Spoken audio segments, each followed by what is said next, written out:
Selamat petang, salam sejahtera. Terima kasih karena bersama dengan saya di Nazilin Unity Channel. Ini satu keputusan malang untuk Muhyiddin dan juga Parti Bersatu. Disangkakan Parti Bersatu terus berbunga-bunga dan akan berbunga-bunga. Rupa-rupanya di saat berbunga itu berbunga, layu di tengah-tengah. Manakan tidak, bekas timbalan pengerusi Bersatu Kelantan sertai DAP. Rupa-rupanya ada juga pemimpin-pemimpin Bersatu ini yang tidak sehaluan dengan kepimpinan Bersatu. Akhirnya mereka menyertai DAP yang selama ini dikata-kata sebagai semuanya salah DAP dan DAP. Tak habis-habis mencanang DAP. Tapi akhirnya bekas timbalan pengurusi Bersatu Kelantan ini menyertai DAP. Bekas timbalan pengurusi Bersatu Kelantan Muhammad Zulkifli Zakaria menyertai DAP selepas menyerahkan borang keahliannya kepada wakil parti berkenaan malam tadi. Turut menyertai beliau ialah 12 orang penajat cawangan DAP yang akan diwujudkan di Bacok dalam tempoh waktu terdekat. Muhammad Zulkifli berkata, ketika ini sudah ada 2 cawangan DAP dalam kawasan Dewan Undangan Negeri Dun Pantai Irama di Parlimen Bacok, dan banyak lagi cawangan akan diwujudkan di dalam kawasan Dun Jelawat serta Tawang yang juga berada dalam kawasan Parlimen Bacok. Kita juga akan turun membantu jentera DAP Pakatan Harapan PH yang akan bertanding pada PRN nanti, katanya kepada pemberita selepas majlis penyerahan borang keahliannya itu kepada pengurusi DAP Negeri Datuk Azhar Abdur Rani. Turut hadir Setiausaha DAP Pulau Pinang Lim Hui Yeng. Sebelum ini, semua jawatan yang disandang oleh Muhammad Zulkifli dalam Bersatu gugur secara otomatik selepas beliau bertanding sebagai calon bebas di Parlimen Bacok pada pilihan raya umum PRU 15 tahun lalu. Wah, itu rupa-rupanya ceritanya. Karena bertanding sebagai calon bebas, otomatis Muhammad Zulkifli digugurkan daripada Bersatu dan semua jawatan beliau digugurkan, dengan kata lain dipecatlah daripada Bersatu. Dan oleh kerana beliau sudah dipecat, maka beliau kini bersama dengan DAP dan sah menyertai parti DAP. Jadi dengan ini adakah memberi kesan kepada PRN akan datang ini? Sama-samalah kita lihat, sama-samalah kita melihat adakah ianya berita baik kepada DAP dan Pakatan Harapan. Sekian dulu untuk kali ini. Malaysia kita punya, kita jaga sama-sama, cintai Malaysiaku. Bye-bye. Selamat petang, salam sejahtera. Terima kasih karena bersama dengan saya di Nazilin Unity Channel. Habislah Azmin Ali kali ini. Rupa-rupanya lawan Azmin Ali dalam PRN akan datang ini bukan calang-calang. Bahkan beliau adalah orang yang luar biasa. Dan saya pikir Azmin Ali dalam keadaan paling kritikal punyalah.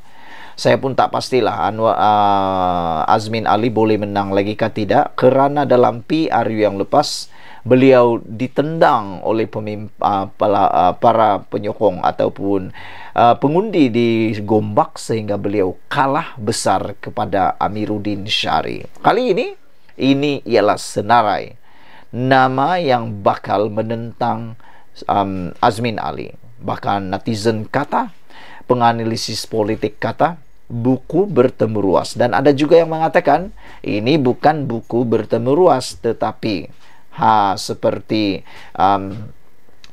seperti besarnya jarak antara langit dan bumi. Mereka kata Azmin akan kalah. Rupa-rupanya strategi untuk mengalahkan Azmin Ali telah lama diatur. Nah, ini saya ceritakan kepada Anda. Jika Azmin Ali tidak lari, 3 dun dalam Parlimen Gombak akan jadi medan pertarungan 3 ketua parti. Tiga ketua parti masuk dalam kawasan Parlimen Gombak Dan dalam Parlemen Gombak itu ada 3 Dewan Undangan Negeri atau ahli Dewan Undangan Negeri, kerusi Dewan Undangan Negeri. Salah satunya kononnya akan ditandingi oleh Azmin Ali. Tapi yang akan bertanding menentang Azmin Ali di kawasan tersebut, 3-tiganya ialah ketua parti. Itulah penganalisis kata buku bertemu ruas. Kawasan Parlemen Gombak mungkin mencatat sejarah tersendiri daripada segi kemeriahannya pada PRN Selangor 12 Ogos akan datang ini. Dalam parlemen tersebut terdapat 3 kawasan DUN yang menjadi pertaruhan dalam PRN ini, yaitu Sungai Tua, Gombak Setia, dan Hulu Kelang. Berdasarkan pengumuman calon-calon setakat ini, DUN Sungai Tua akan ditandingi oleh Menteri Besar sementara Selangor, Amiruddin Syari, yang juga pengerusi PH dan pengerusi Majlis Pimpinan PKR Selangor. Beliau akan bertanding mewakili gabungan PHBN, dan kali ini adalah kali keempat beliau bertanding di Sungai Tua. DUN Gombak Setia pula akan ditandingi oleh Megat Zulkarnain Omardin daripada Barisan Nasional, juga mewakili gabungan PHBN. Megat Zulkarnain ialah pengerusi Badan Perhubungan UMNO Negeri Selangor. Beliau dijangka berdepan Hilman Idham Adun Setia yang memenangi kerusi tersebut pada PRU 14 atas tiket PKR, tetapi kemudian melompat menyertai Bersatu selepas peristiwa langka Sheraton. Adakah Hilman Idham akan juga menerima nasib yang serupa seperti Azmin Ali yang dihukum oleh para pengundi di Parlemen Gombak kerana terlibat dalam insiden langka Sheraton? Bagi DUN Hulu Kelang pula, gabungan PHBN telah mengumumkan timbalan Ketua Wanita PKR Juwaria Zulkifli sebagai calonnya. Beliau yang juga setiausaha politik Menteri Besar Selangor sebelum ini adalah Adun Bukit Malawati, dan kali ini dipindahkan untuk bertanding ke Hulu Kelang. DUN Hulu Kelang sepatutnya merupakan kota amanah, tetapi berlaku pertukaran di saat-saat akhir dengan DUN Batu Tiga yang sebelum ini milik PKR diserahkan pula kepada amanah. Menjadi sebutan sejak belakangan ini bahwa Azmin Ali, pengerusi PN Selangor, akan bertanding di DUN Hulu Kelang. Berikutan kalah di Parlemen Gombak kepada Amiruddin pada PRU 15 November tahun lalu, Azmin diperkatakan ramai akan memilih Hulu Kelang untuk bertanding dalam misi PN untuk merampas negeri Selangor. Selain itu, pilihannya bertanding di Hulu Kelang juga dikatakan kerana beliau pernah menjadi adun kawasan itu sebelum ini, serta rumah keluarganya juga terletak di situ. Apa yang menarik di sini, jika tiada perubahan dan Azmin tidak melarikan diri daripada Hulu Kelang yang dikaitkan dengannya, bermakna 3 ketua parti akan bertanding dalam kawasan Parlemen Gombak pada PRN akan datang ini. Azmin selaku pengerusi Perikatan Nasional Selangor di Hulu Kelang, Amiruddin yang merupakan pengerusi PH dan PKR Selangor mempertahankan kerusinya di Sungai Tua, serta Megat Zulkarnain, pengerusi UMNO Selangor yang juga kalah di Parlemen Gombak pada PRU 15 lalu, sekali lagi dicubakan nasibnya untuk bertanding di Gombak Setia pula. Walau mereka bertanding di kerusi berbeza, situasi istimewa ini tidak pernah berlaku di mana-mana sebelum ini. Siapa di antara mereka yang boleh menang dan siapa pula yang bakal kecundang. Sementara Amiruddin dilihat selesa mempertahankan kerusinya di Sungai Tua, mampukah Azmin Ali menang di Hulu Kelang berlawan dengan sekadar tokoh wanita keadilan? Dan begitu juga dengan Megat Zulkarnain. Tercapaikah impiannya untuk bergelar yang berhormat YB pada kali ini? Yang pasti, dengan 3 ketua parti dijangka mempertaruhkan nasib di 3 DUN berlainan dalam kawasan Parlemen Gombak, kemeriahan pesta kempen di kawasan itu kali ini dijangka lebih berganda serta paling menjadi tumpuan sekali. Sila tinggalkan komen Anda. Adakah Anda rasa Azmin akan menang atau tidak? Terpulanglah pada komen. Kita jumpa lagi. Selamat petang, salam sejahtera. Kali ini pendedahan berkaitan dengan penyakau. Wah, ini satu benda yang Anda harus share. Anwar Ibrahim kata kerajaan perpaduan bebas penyakau. Wah, ini tentunya menjadi perdebatan Anda selepas Anda share video ini. Datuk Seri Anwar Ibrahim mengesahkan pimpinan dalam kerajaan perpaduan yang diterajuinya sekarang bebas penyakau wang rakyat. Perdana Menteri berkata ini berdasarkan pemeriksaan dan pengesahan yang dilakukan beberapa agensi penguatkuasaan termasuk Badan Kawal Selia Keuangan Negara. Saya dapat pemberitahuan baik daripada Suruhanjaya Pencegahan Rasuah Malaysia SPRM, Polis, Jabatan Siasatan Jenayah Komersil, Lembaga Hasil Dalam Negeri LHDN dan Bank Negara, kata Anwar lagi. Alhamdulillah, setakat 8 bulan ini, pembentukan kerajaan perpaduan nampak terkawal. Terima kasih atas sokongan dan kerjasama, kata Anwar Ibrahim. Beliau berkata demikian ketika berucap pada sesi dialog temu Anwar Selangor X belia P. Heling di laman MBPJ di sini hari ini. Hadir sama Menteri Besar Selangor Datuk Seri Amiruddin Syari. Bercakap di hadapan lebih 5,000 penghantar P. Heling, Perdana Menteri memohon semua menolak individu yang hanya pandai bercakap tetapi tidak melakukan sesuatu sewaktu berkuasa ketika memegang jawatan dalam kerajaan. Beliau percaya anak muda dalam industri P-hailing waras dalam menentukan hala tuju mereka dengan memilih pemimpin yang benar-benar bersih dan benar-benar menjalankan amanah. Sudah berapa lama saya keluar masuk penjara Sungai Buloh? Dekat 10,5 tahun. Kalau nak ugut, saya tak termakan. Kalau nak beli, saya tak termakan. Kita kena ada tanggungjawab, kata Anwar Ibrahim. Jadi, dengar boleh tomahan dan fitnah dan nilai sewaras mungkin. Kita bukan bodoh, ada pendidikan. Yang ada bekerja dalam industri P-hailing ada latar belakang pendidikan tingkatan 5, tingkatan 6, diploma dan ijazah. Sebaliknya, orang yang bercakap politik adu domba ini adalah semuanya bodoh, kata Anwar Ibrahim. Wah, ini satu perkara paling panas pernah saya dengar daripada Anwar Ibrahim. Beliau kata yang bekerja dalam industri P-hailing ini semuanya ada latar belakang pendidikan. Tidak pedulilah apa pendidikan mereka, tingkat apa, aras apa. Ada yang tingkatan 5, tingkatan 6, diploma dan ijazah, kata Anwar Ibrahim. Tapi Anwar Ibrahim kata sebaliknya. Orang yang bercakap politik adu domba ini adalah semuanya bodoh. Wah, saya tertariklah Anwar Ibrahim ini. Dia berani berkata, orang yang bercakap politik adu domba adalah semuanya bodoh. Saudara-saudara sekalian, yang menarik juga ialah Anwar Ibrahim memberikan kata dua. Beliau kata, beri saya. Kalau saya tak silap dalam berita sebentar tadi, Anwar Ibrahim memberikan jaminan, beri saya masa sebulan ke seminggu, saya akan memanggil semua syarikat yang melibatkan P-hailing dan saya akan berjumpa dengan mereka, kata Anwar Ibrahim. Jadi, sekiranya Anda bersama dengan channel ini, Anda patut memberikan perhatian sepenuhnya terhadap apa yang dijanjikan oleh Anwar Ibrahim ini.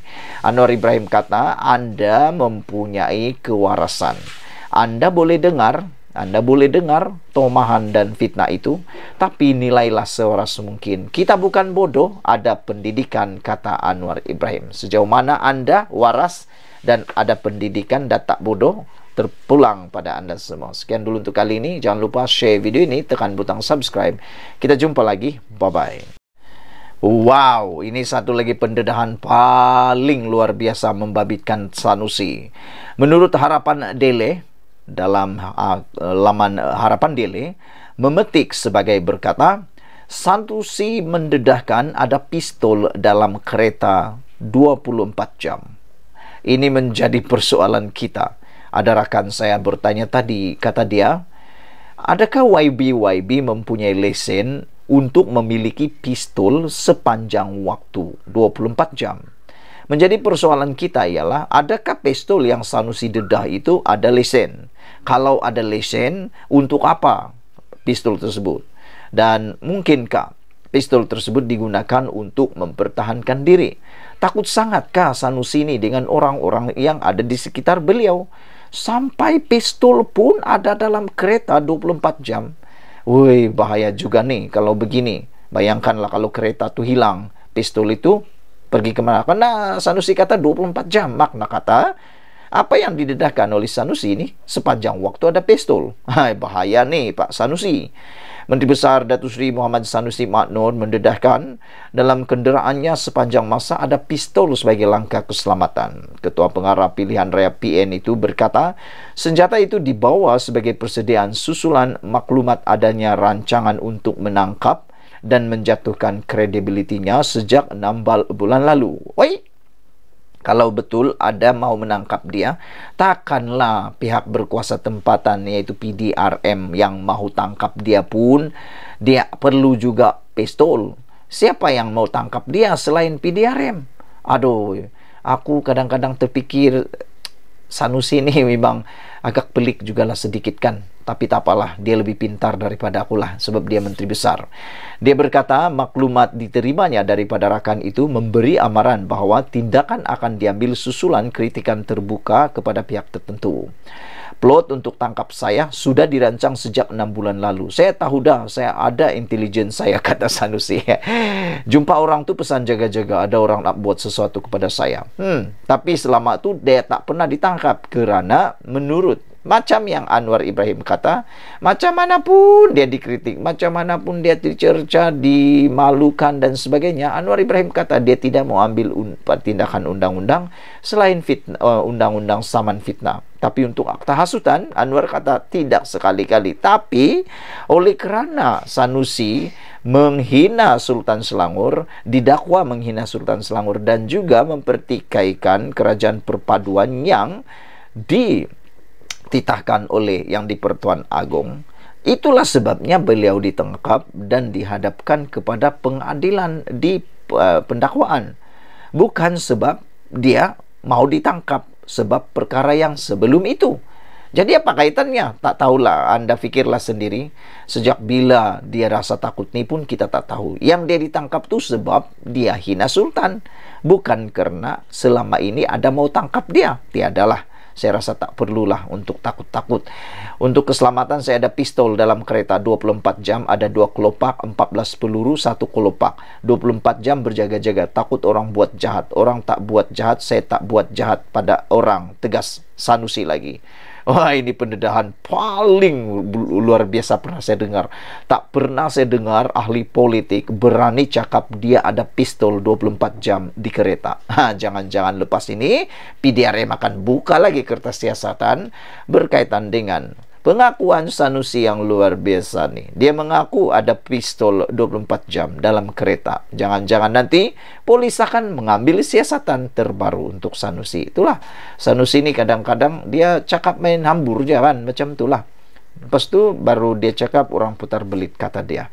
Beliau berkata demikian ketika berucap pada ceramah gelombang PN di Padang Awam, Kuala Ketil, Kedah malam tadi.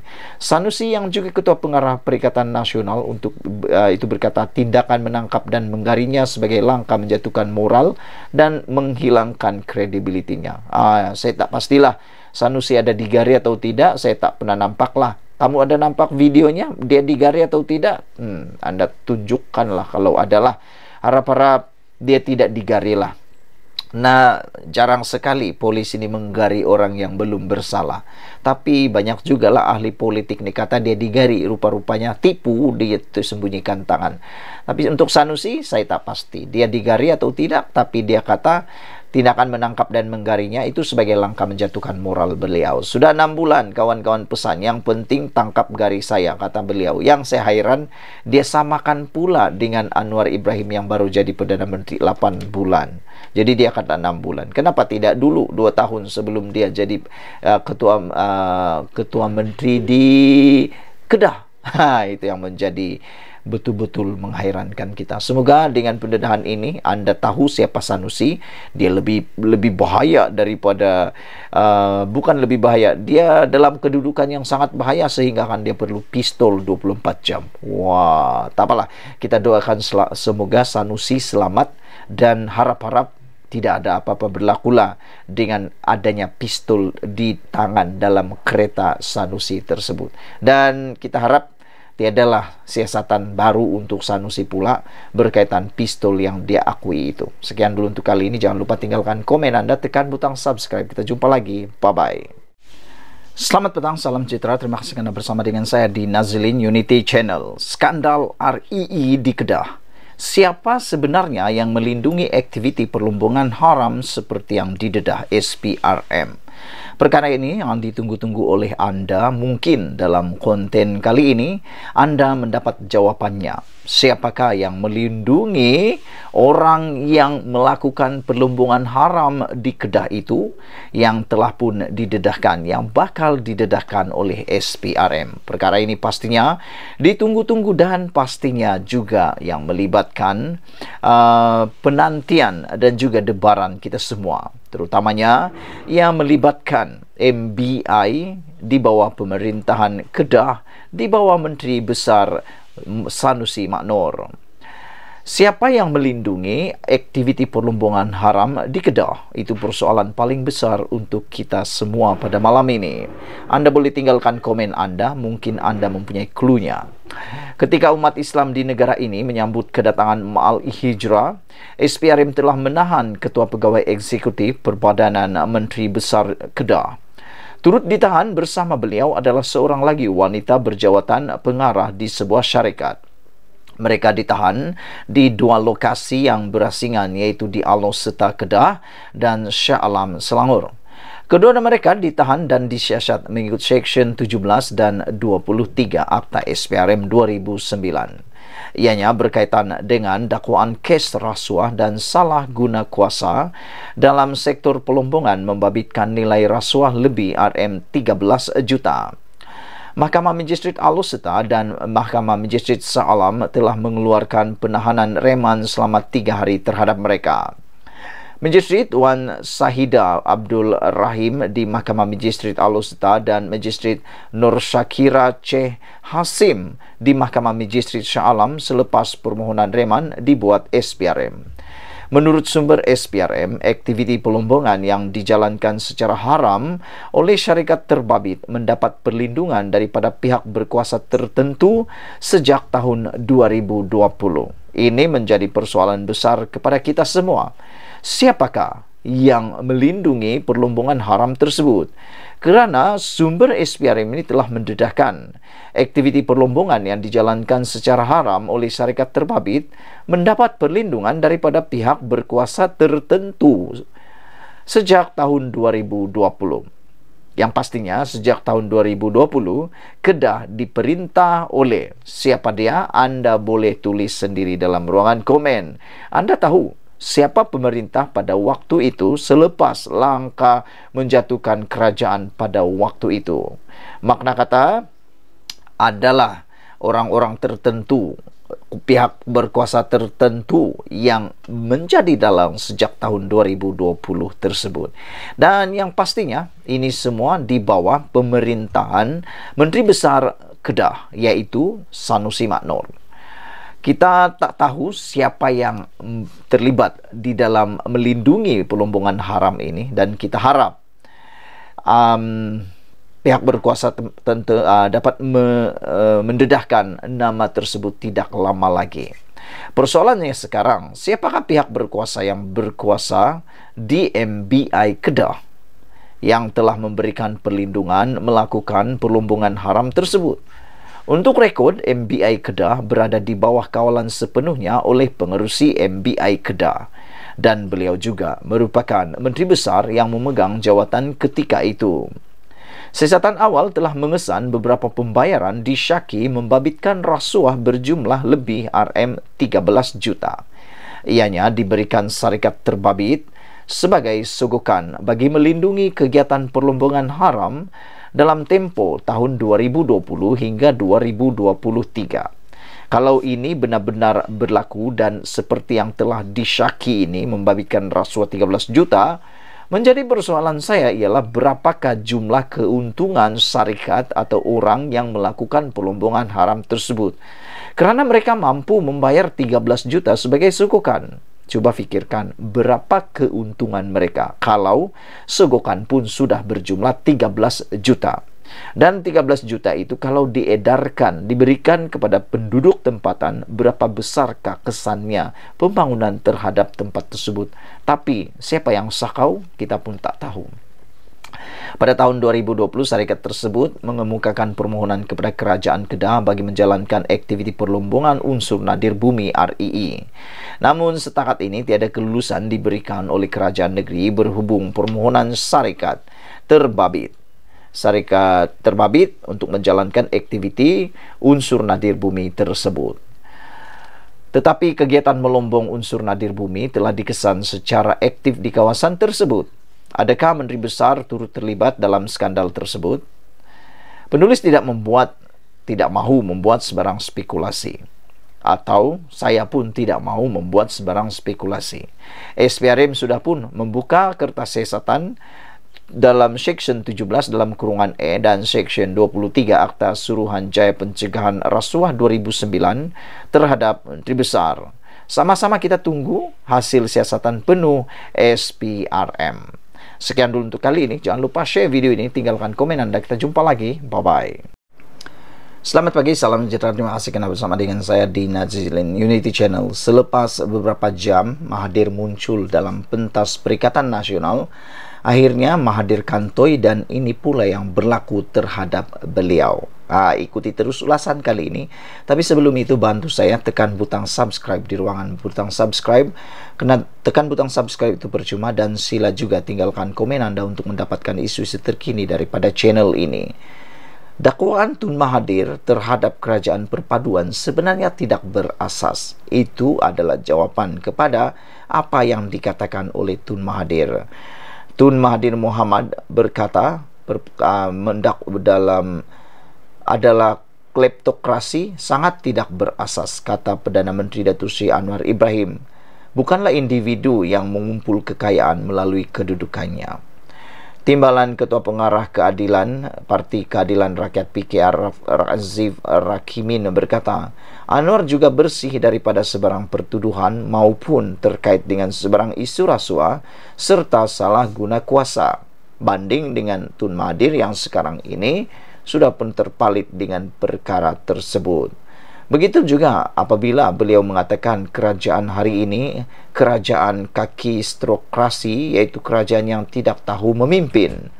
Apa yang kita lihat hanya dalam tempoh 8 bulan, kerajaan ini menunjukkan kecemerlangan, kata beliau lagi. Betul, dalam masa tempoh 8 bulan, pelbagai perkara luar biasa telah dapat dicapai oleh Anwar Ibrahim. Salah satunya ialah negara Malaysia kini kembali semula dihormati dan dikenali di serantau dunia. Dan berpusu-pusulah pemimpin luar negara datang ke Malaysia. Dan mustahil Malaysia ini tidak tahu dipimpin kalau Elon Musk yang kaya raya itu, yang penuh dengan kebijaksanaan, orang terkaya, bahkan sumber pelaburan terbesar di dunia itu mahu datang ke Malaysia kalau Malaysia ini tidak tahu memimpin. Apa maksud Mahathir bahwa kita tidak tahu memimpin, kerajaan tidak tahu memimpin? Adakah maksud Mahathir ini ialah hanya tahu memimpin kalau ikut apa yang beliau mahu, ikut apa yang beliau suka?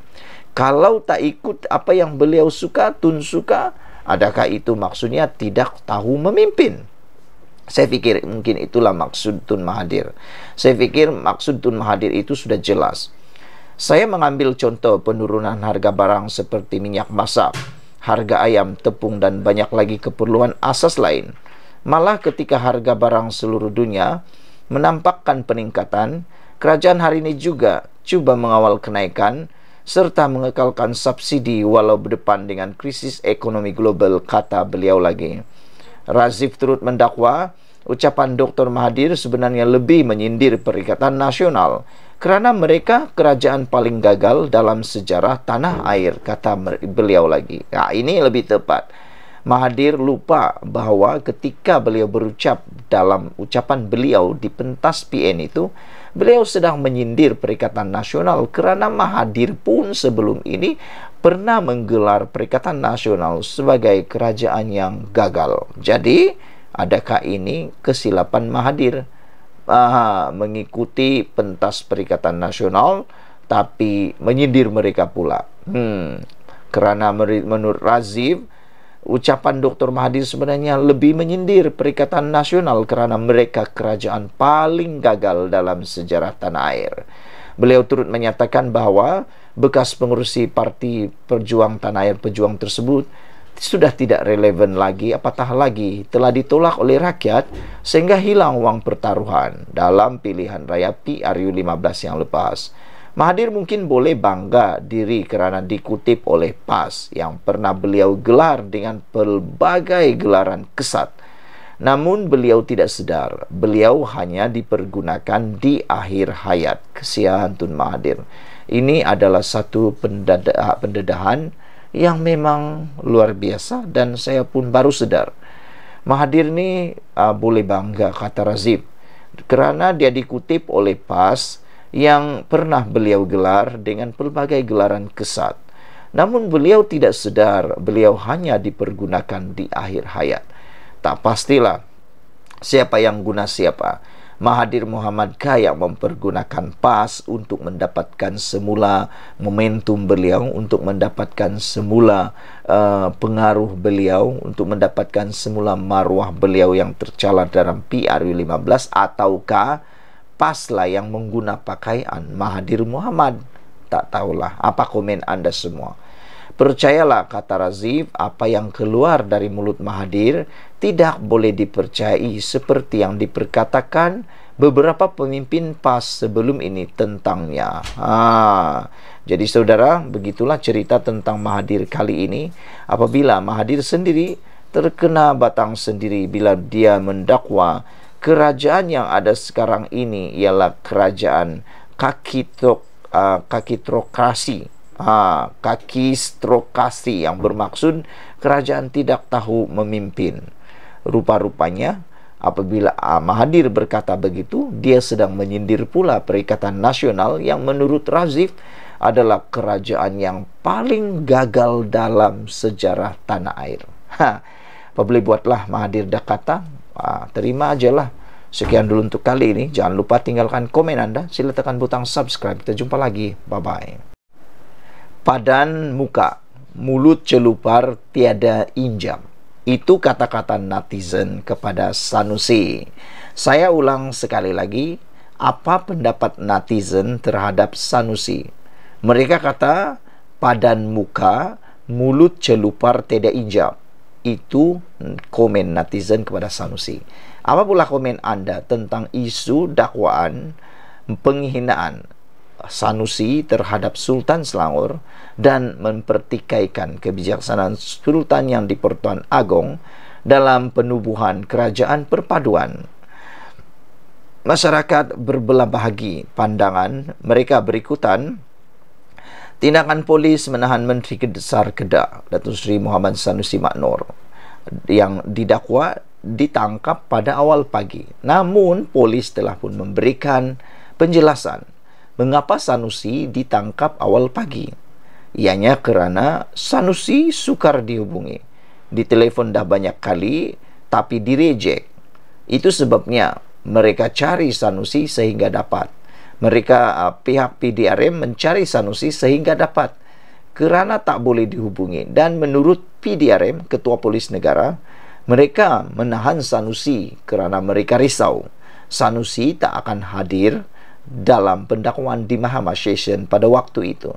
Selain itu memandangkan kerisauan bahawa Sanusi tak tahu tentang perkara itu dan mereka pun mencari, akhirnya dijumpai di Mont Kiara.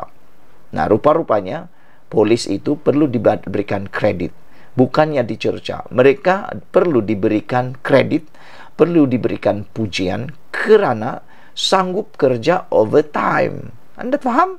Awal-awal pagi mencari orang yang tak boleh dihubungi. Kalaulah anda lah kan, kamu telefon orang itu dan anda di-reject, apa perasaan kamu? Ini kan pula soal negara. Sedangkan kalau tukang tarik kereta, telefon-telefon, mencari kereta tersebut, bank cari kereta itu yang tak dibayar berbulan-bulan, Kalau tak disambut telepon itu, mereka akan cari dan tukang tarik kereta akan cari sampailah Anda di rumah Anda. Begitulah. Ini kan pula soal melibatkan cercaan terhadap Sultan, Raja Selangor, dan Sultan yang di Pertuan Agong. Bukankah perkara itu lebih besar daripada kes tarik kereta? Anda fikirkan sendiri. Namun majoriti netizen berpandangan padan muka dia. Kata mereka ekoran keceluparan mulut ketua pengarah pilihan raya PAS itu. Mereka menulis padan muka dia. Kata salah seorang daripada mereka, celupar sangat mulut tak ada injab, kata mereka, dipetik daripada Harapan Daily. Namun begitu, sebagaimana dijangka, PAS menggerakkan penyokong mereka untuk memberikan sokongan moral kepada Sanusi. PAS juga mendakwa Sanusi tidak bersalah kerana dia tidak menghina Sultan Selangor. Tapi Anwar Ibrahim telah bertanya, kalau Sanusi tak bersalah, kenapa dia menghadap Sultan Selangor minta ampun? Dan bukan menghadap, kenapa Sanusi menulis surat terhadap Sultan Selangor minta ampun?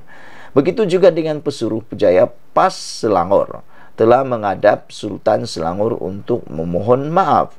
Jadi kalau tak bersalah, kenapa menghadap dan mohon maaf? Kata Anwar Ibrahim lagi. Apa pendapat kamu semua? Takkan nak salahkan pula Sultan Selangor sekali lagi. Walhal Sultan Selangor dah kata, ini bukan penyelesaiannya. Kes belum selesai, kata Sultan Selangor. Namun video yang disebarkan jelas, Sanusi memang menghina Sultan Selangor dengan mempertikaikan susur galur baginda dan mendakwa hanya Sultan Kedah sahaja yang jelas susur galurnya. Polis pula telah menggerakkan aset-aset mereka ke Mahkamah Selayang, tempat di mana Sanusi akan didakwa pagi tadi. Polis telah menahan Menteri Besar Kedah, Datuk Seri Muhammad Sanusi Maknor, jam 3 pagi tadi di hotel penginapannya bagi membolehkan beliau didakwa pagi tadi. Menurut